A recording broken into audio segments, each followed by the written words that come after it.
The psychology of money के बारे में सरल तरीके से जानने के लिए इस वीडियो को पूरे देखिए, स्किप नहीं कीजिए।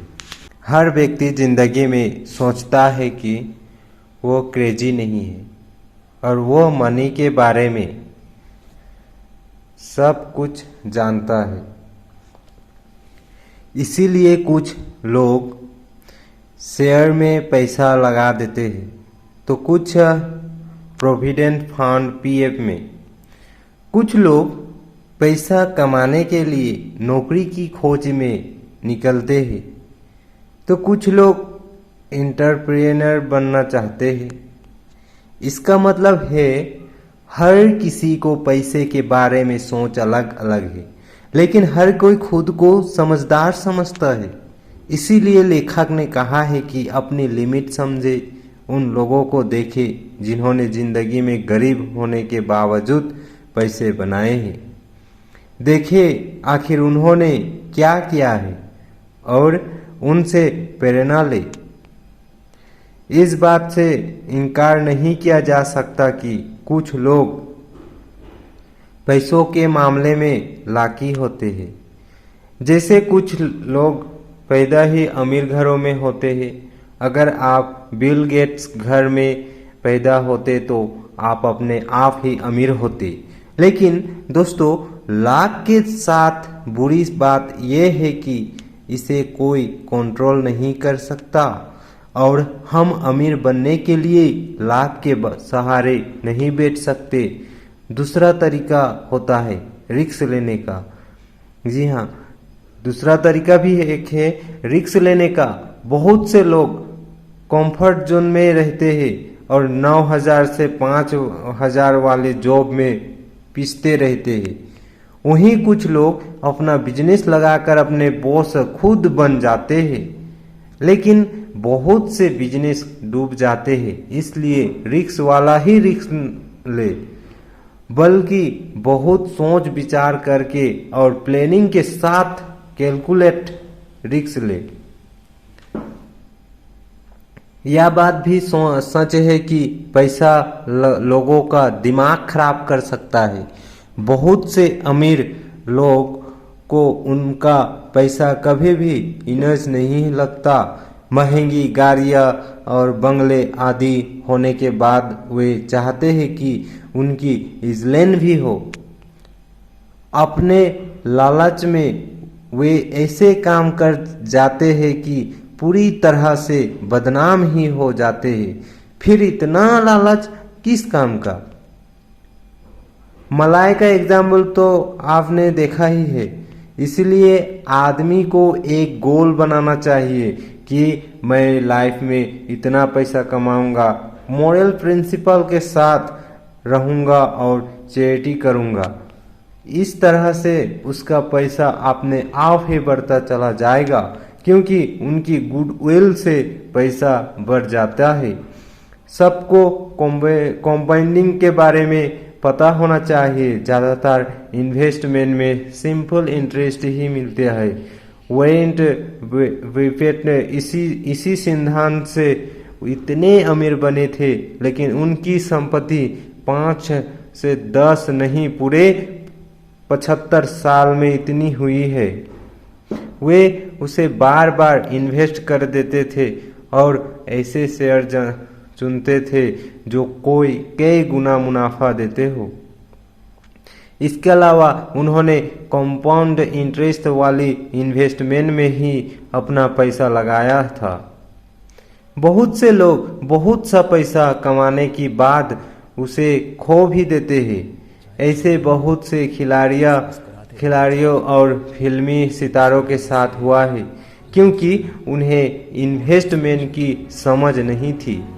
ना तो उन्होंने एफडी करवाए, ना पीपीएफ में लगाया, ना ही रियल एस्टेट में इन्वेस्ट किया, बल्कि अंधाधुंध खर्च करते रहे। उन्हें लगा उनका पैसा कभी खत्म ही नहीं होगा। इसलिए पैसे को समझ विकसित करना बहुत जरूरी है।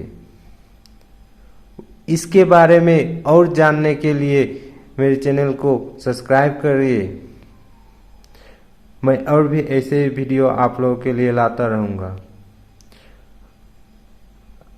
अगर एक बार सिक्का उछालो तो जरूरी नहीं कि आप जीत जाओगे, लेकिन उसे बार बार उछालोगे तो पॉसिबिलिटी है कि आप सफल भी हो जाओगे। इसी तरह किसी भी काम को बार बार करते रहो। पहली बार में ही सफलता नहीं मिलती। अगर बिजनेस पहली बार फेल हो गया हो तो फिर से ट्राई करो और तब तक ट्राई करते रहो जब तक सफल ना हो जाओ।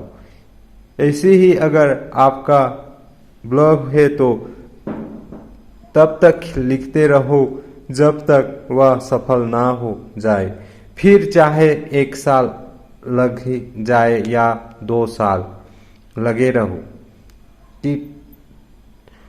असली पैसा वह होता है जो आपको टाइम से आज़ादी दे।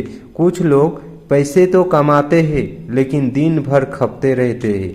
उनके पास एंजॉय करने का टाइम ही नहीं बचता। ऐसा पैसे किस काम का। अगर आपके पैसा पास है तो आप बहुत से कामों को आउटसोर्स कर सकते हैं। इसके बारे में और जानने के लिए ये किताबें पढ़िए। हर work summary in Hindi. Man in the कारपाडेक्स। यह अजीब बात है, जब भी हम किसी महंगी गाड़ी को देखते हैं तो हम यही कहते हैं, वाह कितनी कूल गाड़ी है। हम कभी भी इसके मालिक की तरह तारीफ नहीं करते और यह नहीं कहते वह कितना कूल व्यक्ति है। ऐसा ही हमारे साथ होगा अगर हम भी ऐसी महंगी गाड़ी खरीदे लेंगे तो लोग सिर्फ गाड़ी की तारीफ करेंगे, हमारी नहीं। इसमें हमसे वे केवल ईर्ष्या करेंगे। इसीलिए मेंटलिस्ट चीज़ों के पीछे इतना ना भागे। अगर ज़्यादा पैसा है तो उससे नए एक्सपीरियंस हासिल करे, किसी की हेल्प करे, कहीं घूमने जाए आदि, जिनसे आपको लाइफ टाइम के लिए कुछ मेमोरीज बन जाएगी। और यही असली खुशी का राज है। Wealth is what you do not see. अमीरों वह है जो नजर आती है, जैसे महंगी गाड़ियां, बंगले, ब्रांडेड कपड़े। लेकिन वेल्थ नजर नहीं आती, जैसे इन्वेस्टमेंट, प्रॉपर्टी, बिजनेस आदि। अगर आपको दोस्त ने जिनकी इनकम आपके जितनी है 10 लाख की कार ली है तो देखने से वह अमीर लगेगा, लेकिन उसके पास अब तीसरे वो जो बचत करते हैं वक्त के साथ साथ तीसरे बहुत वेल्थी बन जाते हैं। उनका बुढ़ापा आराम से कटता है, लेकिन बाकी उम्र भर तंगहाली का जीवन व्यतीत करते हैं और दूसरों पर निर्भर करते हैं। वे स्वभाव से बहुत कड़वे भी हो जाते हैं। इसीलिए आज से ही बचत करना सीखे और बचे हुए पैसों की इन्वेस्ट करें। रीजनेबल और रेशनल। कुछ लोग इतना सोच विचार करते हैं कि कुछ कर ही नहीं पाते। वे रेशनल होने के चक्कर में हर चीज में परफेक्शन लाने की सोचते हैं। थोड़ी सी भी कमी रहने पर उस काम को आगे नहीं बढ़ाते। ऐसा करने के बजाय आप यह देखें कि आपने जो प्लान किया है उससे काम चल जाएगा या नहीं। लाखों कमाने वाले ब्लॉग के बारे में सोचते रहने से अच्छा है कि शुरू में हजारों कमाने वाला ब्लॉग लगा लिया जाए, फिर चाहे उसमें कई कमी हो ही क्यों ना रह गई हो। एक बार आप पहला ब्लॉग लगा ले, उसके बाद उससे जो थोड़ी इनकम होगी उसे इन्वेस्ट करके दूसरा ब्लॉग शुरू कर ले। ऐसे ही स्टॉक में लॉन्ग टर्म के लिए इन्वेस्ट करें, क्योंकि उनमें हर महीने उतार चढ़ाव आते रहते हैं, लेकिन लंबे समय में वे प्रॉफिट ही देते हैं। सरप्राइज। इंसान को जिंदगी में हमेशा सरप्राइज के लिए ही तैयार रहना चाहिए। ऐसा ही पैसा के लेकर भी आपको सरप्राइज मिल जा सकता है। बहुत से लोग कोरोना के पहले शेयर मार्केट में बहुत अच्छा पैसा कमा रहे थे, लेकिन अचानक से कोरोना आ गया और सारा मार्केट धड़प से गिर गया। बहुत से लोगों को लॉस भी हुआ, लेकिन बाद में फिर से मार्केट ऊपर चला गया था। ऐसे ही किसी कंपनी को जिससे आप बहुत अच्छा समझ रहे हो और उसमें कई घोटाला कर दे तो वह डूब जाती है और आपका पैसा भी डूब सकता है। इसीलिए हमेशा चौकन्ने रहे। Room for arrear. पैसा कमाने के दौरान हर किसी से एरियर हो सकता है, लेकिन उससे बहुत कुछ सीखने को भी मिलता है। गलती से होने वाले नुकसान से बचने के लिए आप हमेशा अपने पास कुछ रिसीव कैश रखें। सारा पैसा एकदम इन्वेस्ट ना कर दे। वॉरेन बुफेट ने कहा है कि cash is the king, catch in the is the king. Yes, bank का शेयर जब गिरा था तो बहुत से इन्वेस्टर्स को नुकसान हुआ था, लेकिन कुछ लोगों के पास कैश बचा था। उन्होंने गिरे हुए दाम पर शेयर खरीद लिए और एवरेज कर लिया। इससे उनका नुकसान कम हो गया। इसीलिए बुरे समय के लिए कुछ फंड जरूर रखें। You shall change. वक्त के साथ हर इंसान बदल जाता है। शरारती बच्चा आगे चलकर एक जिम्मेदार इंसान भी बन जाता है और शरीफ बाद में बदमाश भी बन सकता है। ऐसे ही जो भी सामने और गोल हमने आज बनाए हैं वो हो सकता है वे पूरे ना हो, लेकिन फ्यूचर में हम कुछ नया भी कर सकते हैं। आपने पास्ट में ना जीते रहे। ये ना सोचे कि स्कूल या कॉलेज में आपके मार्क्स तो बहुत कम थे, आप अच्छे स्टूडेंट नहीं थे। इससे कोई फर्क नहीं पड़ता। आपका फ्यूचर आपके पास्ट पर निर्भर नहीं, बल्कि आप जब चाहे अपना फ्यूचर बना सकते हैं। कोई भी कभी भी छोटा सा बिजनेस लगाकर लाखों करोड़ों कमा सकता है।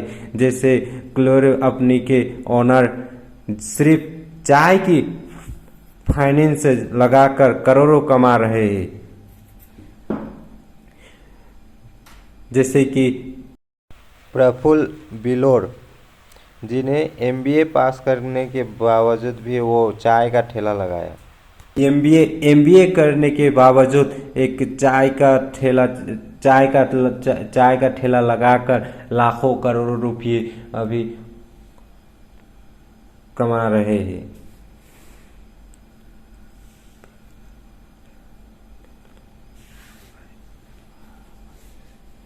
इतना तो डॉक्टर भी नहीं कमाते, और चाय बेचने के लिए आपके मार्क्स किस काम आते हैं। इसलिए समाज ने जो अनाप शनाप आपके दिमाग में भर रखा है उसे बाहर निकाल दे। असली किताबें पढ़े और नया ज्ञान हासिल करे। इस ब्लॉग में पर बहुत सी काम की किताबें की समरी मिल जाएगी तो उन्हें जरूर पढ़ें। नथिंग्स फिश book the psychology of money. जी हाँ, दिमाग को कैसे हम कंट्रोल करें, इस पैसे से ही पैसा बनता है, फ्री में कुछ भी नहीं आता। अगर आपको कुछ बड़ा करना है और आपके पास पैसे नहीं है तो पहले कुछ साल जॉब कर लीजिए। बहुत से सुपरस्टार कभी छोटी मोटी जॉब करते थे, उस पैसे से ही उन्होंने उचित ट्रेनिंग ली और पोर्टफोलियो आदि बनवाए। ऐसे ही बिजनेस के लिए भी पैसा चाहिए होता है। शुरू में ऐसा बिजनेस शुरू कर सकते हैं जो कुछ हजार में ही शुरू हो सकते हैं, बाद में उसे स्किल ऑफ कर सकते हैं। यू एंड मी, पैसा कभी भी अकेले नहीं कमाया जाता। आपको हमेशा दूसरों की हेल्प लेनी ही पड़ेगी। अगर आप इंट्रोवर्ट है तो आपको दूसरों से डील करना सीखना पड़ेगा। जितना आप अर्थात मी को इम्पोर्टेंस देते हैं उतना ही दूसरे यानी यू को भी दे। दूसरे की रिस्पेक्ट करें। अच्छे टैलेंट लोग हमेशा रिस्पेक्ट के भूखे होते हैं। उनके सामने अपनी ईगो ना दिखाए, तभी वे आपके लिए दिल से काम करेंगे। The solutions of patience. आशावादी होना अच्छा है। हर कोई हमें ऑप्टिमिस्टिक बनने के लिए कहता है, लेकिन ब्लाइंड ऑप्टिमिज्म किसी काम का नहीं होता, ये हमें ले भी डूबता है। कोई बच्चा पढ़ाई ना करे लेकिन आशा रखे कि पास हो जाएगा, तो क्या ऐसा होगा? अगर किसी में टैलेंट ना हो और बॉलीवुड चला जाए तो क्या होप के भरोसा सफल हो जा पाएगा? इसीलिए पेशेंस भी जरूरी है। या देखें कि कौन सा काम मुश्किल है या आसानी से नहीं होगा, फिर उसमें अपनी स्किल डेवलप करने के लिए लगातार मेहनत करें। इसीलिए ऑप्टिमिज्म और पेसिमिज्म में बैलेंस बनाकर चले, तभी सफल होंगे। When you shall believe anything, हमारी कॉग्निशंस यानी समझने की शक्ति में हमेशा इडियर होता है। जैसे बहुत से लोग जो न्यूज में सुनते हैं उसे सच ही मान लेते हैं, जबकि उसमें से ज्यादातर चीजें मैनिपुलेट की गई होती है। ऐसे ही न्यूज़पेपर में कई बार कंपनी गलत लिखे भी पब्लिश करवा देती है, ताकि लोग उनके हमेशा हम्बल रहे, ईगो ना पाले, ऐसे फाइनेंशियल डिसीजंस ले जिनसे आपको मेंटल पीस मिले। टाइम की पावर को समझे, एकदम से कोई रिस्क नहीं बनता। फेलियर को एक्सेप्ट करना सीखे, कभी हिम्मत ना हारे। इन्वेस्टमेंट की आदत बनाए, रिच होते हुए भी साधु की तरह शांत रहे। यंग लोगों के लिए कुछ सुझाव देता हूँ। पूरी सैलरी मौज मस्ती में ना उड़ा दे। हमेशा अपने खर्च पर कम रखे। लो कॉस्ट चीजों में खुशी ढूंढे, जैसे एक्सरसाइज, रीडिंग, लर्निंग, हॉबी आदि में। कभी भी कर्जा लेकर घर ना खरीदे, पहले उसकी एफडी करके कुछ सालों तक बढ़ने दे। इन्वेस्टमेंट की आदत डाले। अपने बच्चों के लिए उचित प्लान या फंड में इन्वेस्ट करें, ताकि बाद में उनकी पढ़ाई या शादी में काम आएगा। हेलो दोस्तों, ऐसे ही साइकोलॉजी और माइंडसेट के वीडियो आप लोग के लिए लाता रहूँगा और मेरे चैनल को सब्सक्राइब कर दीजिए और thank you for watching this video.